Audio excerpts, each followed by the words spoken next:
Hoy vamos a hablar de este tema de crisis sintomáticas agudas, que en realidad es un tema que todo estudiante interno, médico general y especialista en neurólogo en algún momento de su carrera se va a enfrentar a ello. Entonces la idea es dar como un enfoque práctico acerca del abordaje de estos pacientes en el servicio de urgencias, hospitalización o donde se encuentren. Para eso les propongo este orden del día. Primero vamos a hablar de unas definiciones que hay que tener en la cabeza, porque hay unos términos que vamos a hablar durante toda la charla que no se usan de forma indistinta, y por eso es importante pues para entender toda esta carreta que les vamos a echar. Luego, ahí les voy a dar unos daticos acerca de la epidemiología, de por qué es importante saber este tema y sensibilizarlos un poquito con el tema de crisis sintomáticas agudas.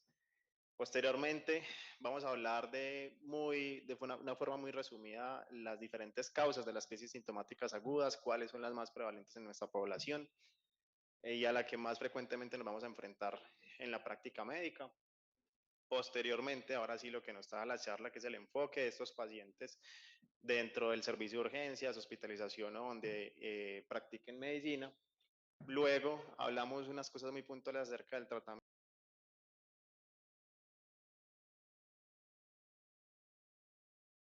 de estos pacientes dentro del servicio de urgencias, hospitalización o donde practiquen medicina.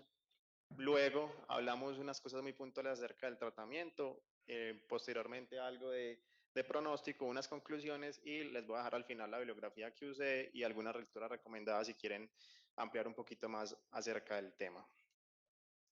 Entonces, empezando primero con las definiciones, hay que tener en cuenta que muchas veces confundimos estos términos entre qué es una crisis epiléptica y qué es una epilepsia como tal, ¿sí? Porque en realidad son cosas diferentes, aunque muy relacionadas entre sí. Una crisis epiléptica básicamente que es una, como dice en la diapositiva, una ocurrencia de signos y síntomas de forma transitoria que son resultado de una actividad neuronal sincrónica, anormal y excesiva. Eso básicamente, que en palabras más, palabras menos, son neuronas que están descargando electricidad de forma desorganizada y en mucha cantidad, ¿cierto? Y eso lleva a que los pacientes que presenten esa descarga anormal se presenten de una forma muy variada de manifestaciones clínicas. Tal vez la que hace más ruido, la más conocida, la que vemos más seguido es la tonicoclónica bilateral, sin embargo esa no es la única. Hay unas crisis focales, particularmente yo creo que el ejemplo clásico de eso son las auras de crisis focales, sobre todo las sensitivas, en las que una simple parestesia, una hemipoestesia o cualquier síntoma sensitivo puede llegar inclusive en el contexto clínico adecuado, significar una crisis epiléptica, ¿sí? Y aparte de esto, tenemos que también diferenciar el concepto de convulsión. Convulsión hace referencia básicamente que al fenómeno motor de estas crisis epilépticas, ¿cierto? Es decir, que hay crisis epilépticas que no son convulsivas porque no tienen un fenómeno motor o un fenómeno de movimiento en ese sentido, ¿listo? Pero para que se lleven en la casa que no siempre lo único que vamos a ver son crisis tónico-clónicas bilaterales.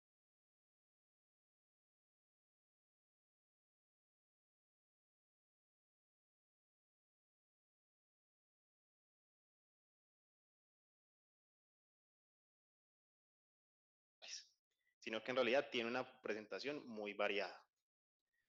El otro término que vamos a usar mucho en esta charla es la epilepsia, ¿cierto? Como ven en la diapositiva, la epilepsia es un trastorno cerebral que hace que básicamente que el cerebro tenga una predisposición a sufrir crisis epilépticas y con ello sus consecuencias en cuanto a la enfermedad, en la parte social, etcétera, ¿sí?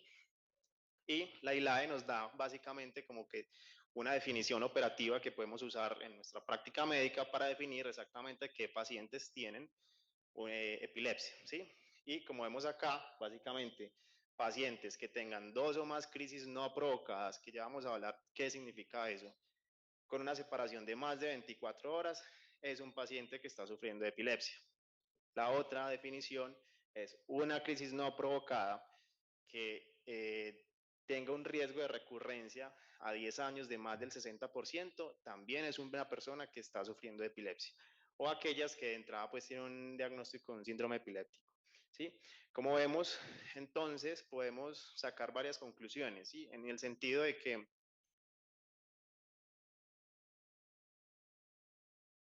todo paciente que sufre de epilepsia va a tener crisis epilépticas, pero no todo paciente que sufre una crisis epiléptica va a tener epilepsia. ¿Sí? Y esto dado a estos otros dos conceptos que les quiero mostrar. Lo que es una crisis no provocada es esa que está en la definición de epilepsia y es aquella que te llega un paciente al servicio de urgencias que tiene una crisis epiléptica, que es la primera de su vida, y que al momento pues, de hacer todo el examen, toda la pesquisa de exámenes de laboratorios, imágenes, una historia clínica adecuada, no encontramos en el momento una injuria aguda neurológica sistémica que explique la crisis epiléptica que tuvo o tiene mi paciente. ¿Sí? A eso nos referimos con crisis no provocadas. Y esto en los estudios básicamente que han encontrado que tienen mucho más riesgo de recurrir a largo plazo. Por eso se incluyen en la definición de epilepsia, en eso que les digo, de esa predisposición a recurrencia de las crisis. Y el otro concepto del que vamos a hablar toda la charla es crisis sintomáticas agudas, en las que básicamente es que hay una crisis epiléptica en la que hay una relación temporal con una injuria neurológica o sistémica, metabólica, tóxica, como vamos a ver más adelante, que nos explique la crisis epiléptica, ¿cierto? Y de aquí radica el concepto que les dije, que no todo paciente que sufre una crisis epiléptica tiene epilepsia. Con respecto a las crisis sintomáticas agudas, en la definición sabemos que hay un tiempo en la relación pues, temporal entre la aparición de la crisis y la injuria cerebral o sistémica. Muchos autores han llegado a plantear pues como esta línea de tiempo dependiendo como de la etiología de la crisis sintomática aguda. ¿A qué me refiero con esto? Si nos encontramos, por ejemplo, que un paciente tuvo una crisis epiléptica, la primera de su vida, y luego de hacerle los exámenes pertinentes que vamos a ver más adelante cuáles son particularmente, vemos que en la tomografía tiene un hematoma subdural, es una crisis sintomática aguda cuando se presenta al servicio de urgencias. Pero también hay unas ventanas de tiempo un poquito más extendidas de 24 hasta 7 días aproximadamente. Durante las primeras 24 horas, esto que de un paciente que se presente con crisis epilépticas, se tienen, por ejemplo, etiologías como las alteraciones metabólicas, las intoxicaciones, las abstinencias alcohólicas, las exposición a drogas, pues con un potencial epileptogénico conocido, ¿sí? En la primera semana, es decir, tengo un paciente que tuvo un ataque cerebrovascular, posteriormente tuvo una crisis epiléptica, la literatura dice que aproximadamente antes de la primera semana, los 7 días, se considera una crisis sintomática aguda en el contexto, por ejemplo, de un ataque cerebrovascular. Lo mismo en trauma encefalocraneano, lo mismo en cirugía intracraneal, lo mismo en pacientes con encefalopatía anóxica, o incluso, aunque no es tan frecuente, en etiologías como una esclerosis múltiple, pues, o una enfermedad autoinmune, pues, del sistema nervioso central, como las encefalitis. Y hay un periodo de tiempo por encima de los 7 días que básicamente que hacen a etiologías ya de características subagudas,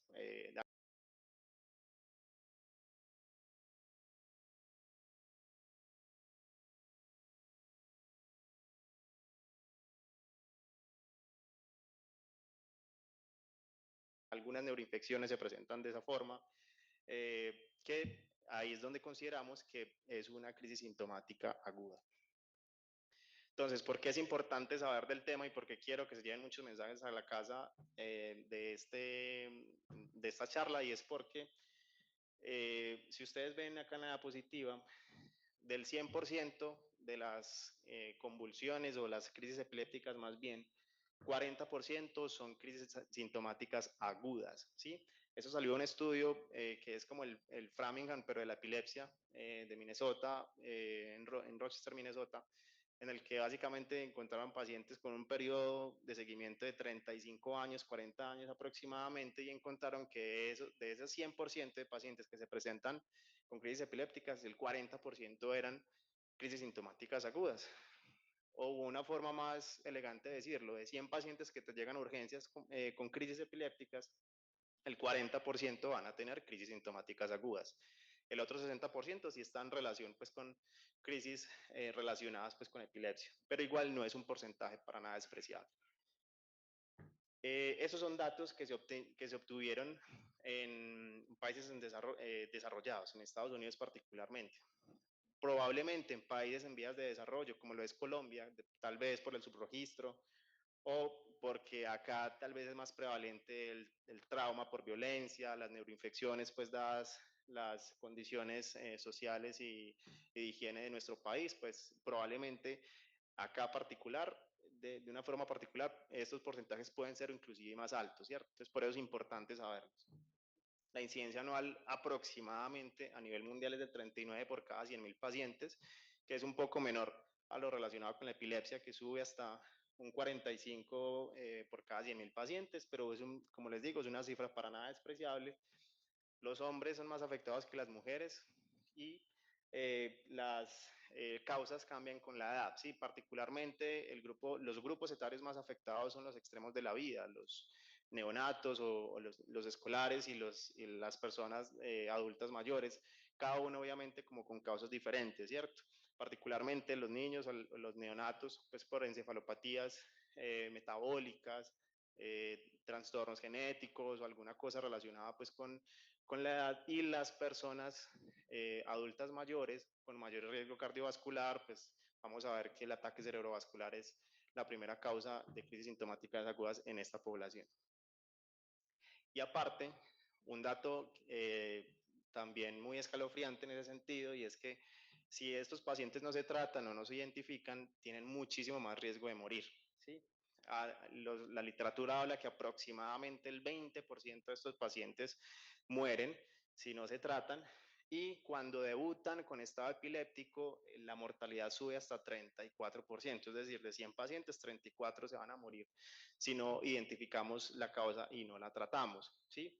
En comparación, por ejemplo, con la mortalidad de un estado epiléptico relacionado con epilepsia, que es de aproximadamente el 5%. Entonces vean que en realidad es un dato que es importante saberlo y estar conscientes de que esto nos puede aparecer en la práctica clínica.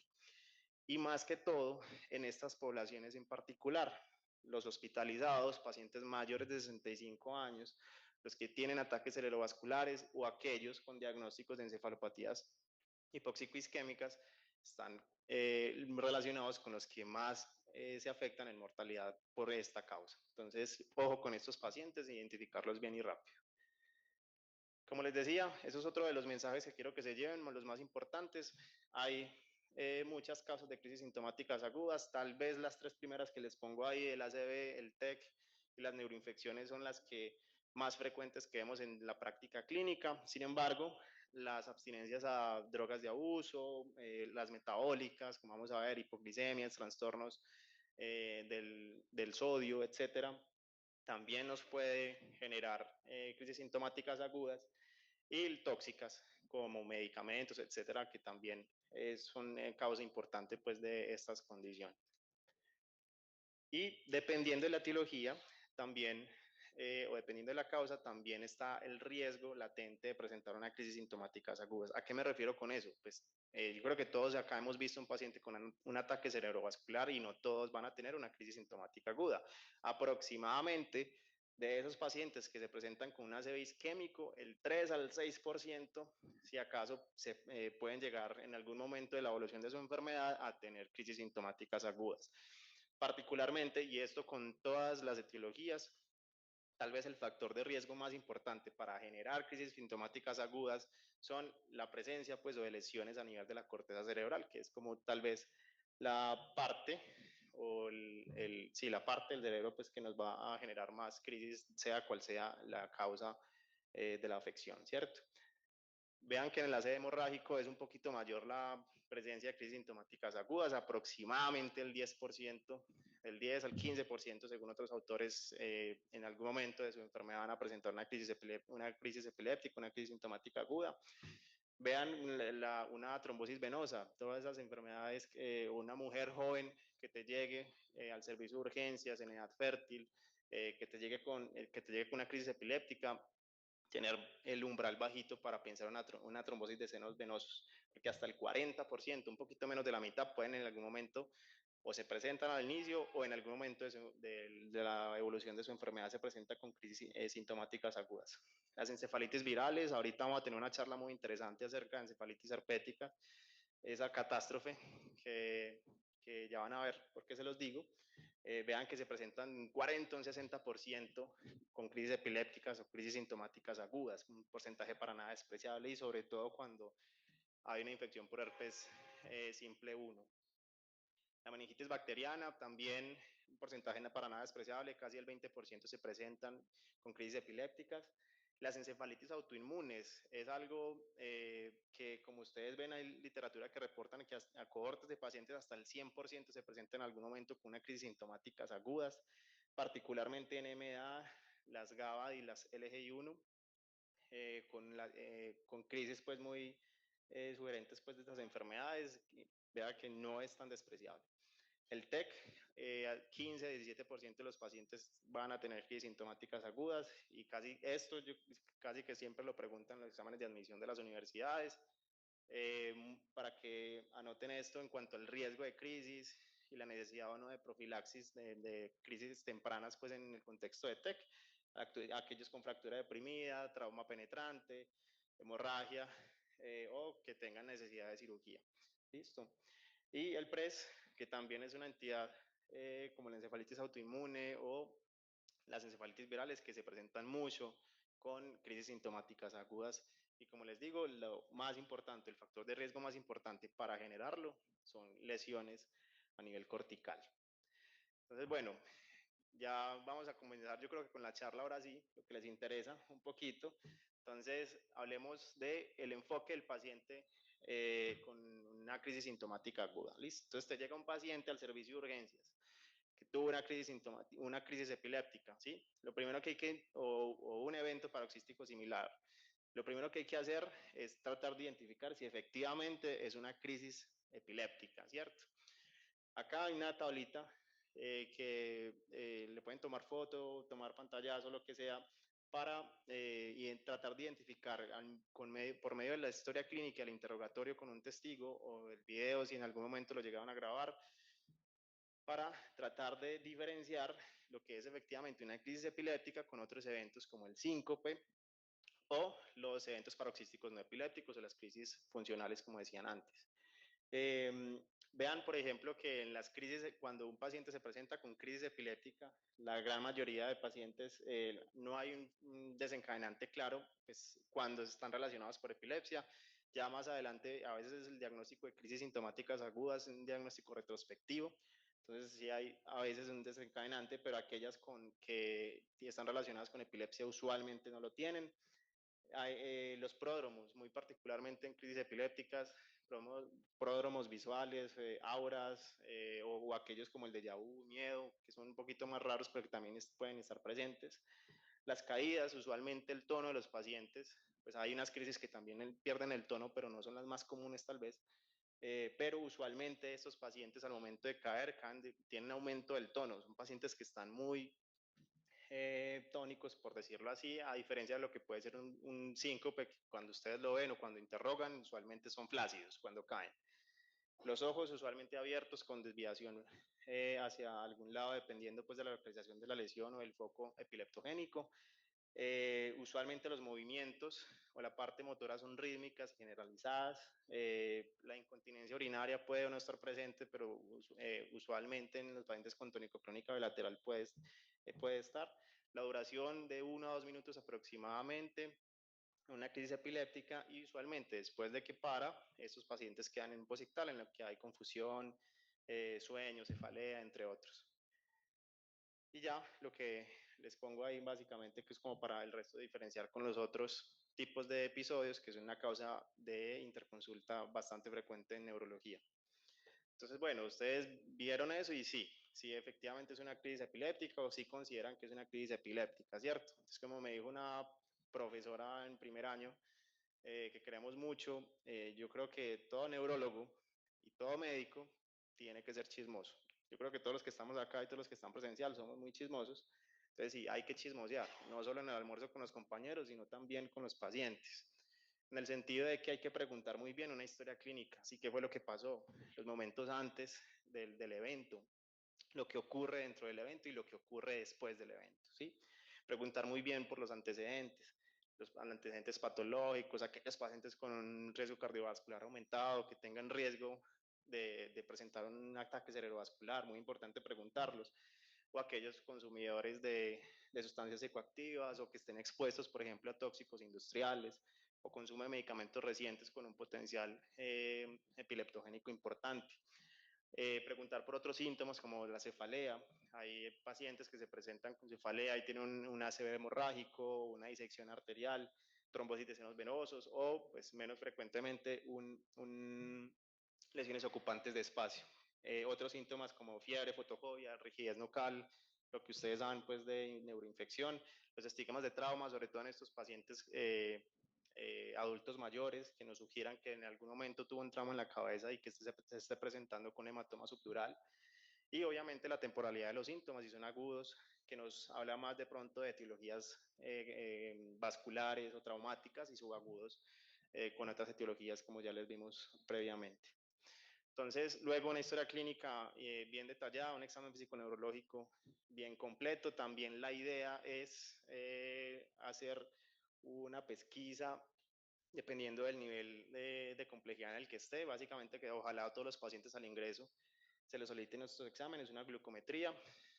Vamos a ver que hay unos valores de glicemia que están relacionados con crisis sintomáticas agudas, hemograma para validar si hay leucocitosis y la posibilidad de una neuroinfección, electrolitos, esas disnatremias, pues que también tanto las hipos como las hiper están relacionadas con crisis epilépticas.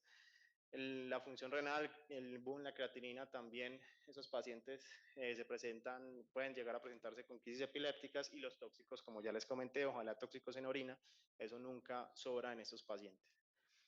Esto es otra tablita que ojalá le tomen fotico, más o menos como unos valores de referencia de laboratorio de los exámenes que pedimos previamente en la diapositiva, con la probabilidad de que tenga una crisis sintomática aguda. Esto es un poquito como debatido, ya que en realidad los puntos de corte que les pongo acá es más bien recomendaciones de expertos, no sale tanto como de estudios bien hechos. Sin embargo, pues sí sabemos que pacientes que se presenten con una hipoglicemia de menos de 36 miligramos por decilitro, en realidad el coma es más común que las crisis epilépticas, pero se puede presentar, o aquellos que tengan más de 450 miligramos por decilitro con cetoacidosis diabética. El sodio cuando está por debajo de 115 probablemente sea más importante, más que el valor, la forma de presentación de esa hiponatremia, ¿cierto? Es diferente un paciente que tiene una hiponatremia crónica a aquellos que están hospitalizados, tienen un sodio desde hace 2 días de 135 y en un control que le vieron están sodio de 105. Entonces, en un periodo de 2 días le bajó mucho, probablemente sea eso más importante que el mismo valor, ¿sí? El calcio menos de 5 miligramos de decilitro, el magnesio menos de 0.8, el nitrógeno ureico en los pacientes renales cuando está por encima de 100, aparte de encefalopatía, pensar en crisis epilépticas relacionadas con la elevación del boom y la creatinina por encima de 10. Siempre en estos pacientes usualmente se presentan de forma una primera crisis, entonces casi que todos se van a llevar una neuroimagen para ello, dependiendo obviamente del nivel donde estés y lo que encuentres al examen físico, lo que vas a pedir. Usualmente la tomografía de cráneo es la que más ampliamente está disponible en las hospitales, más ampliamente disponible y nos puede valorar muchas causas, un ACV hemorrágico, isquémico, hidrocefalia aguda, lesiones ocupantes de espacio, entre otras cositas. Ya cuando, si la tomografía está normal o te quedan dudas acerca de lo que puede tener nuestro paciente, la resonancia magnética de cerebro tiene mucha más sensibilidad con lesiones más pequeñas para la detección de eso y también nos valora la probabilidad de una encefalitis, autoinmunes, etcétera, o enfermedades desmielinizantes, que no es frecuente que se presenten con crisis, pero también puede ocurrir, y las displasias corticales focales también, que hay algunas que se pueden ver por resonancia. Punción lumbar, vamos a tener una charla muy interesante ahorita también acerca de esto. dependiendo obviamente del contexto clínico. No le vamos a hacer una punción lumbar a un paciente con una hipoglicemia, pues si el contexto no lo requiere, ¿cierto? Entonces casi siempre en sospecha de neuroinfección o sospecha pues de encefalitis autoinmune y electroencefalograma, solo en caso tal si estemos sospechando un estado epiléptico. Con respecto al tratamiento, el mensaje más importante de esta charla es que el tratamiento es el tratamiento de la causa, no ponerle anticrisis a los pacientes, ¿sí? El pilar del tratamiento depende de la causa. Entonces, si es una ACV, restablecer el flujo, como lo vamos a ver más adelante. Si es una metabólica, corregir el desbalance. Si es una infección, tratarla. Si es un tóxico, suspender la exposición y darle un antídoto si lo hay. El tratamiento de un paciente que llegue por urgencias con una crisis epiléptica no cambia mucho. Si usted no sabe cuánto tiempo lleva teniendo la crisis, entonces la primera línea siempre son las benzodiazepinas. Este no es el objetivo de la charla, darles clase pues, de medicamentos, pero sí entiendan que en realidad eso no cambia, ¿cierto?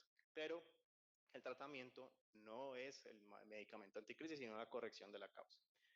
Acá, más o menos, acerca de cuánto tiempo se le puede dar los medicamentos anticrisis ya cuando un paciente tuvo una crisis, dependiendo de la causa, eso también es muy debatido.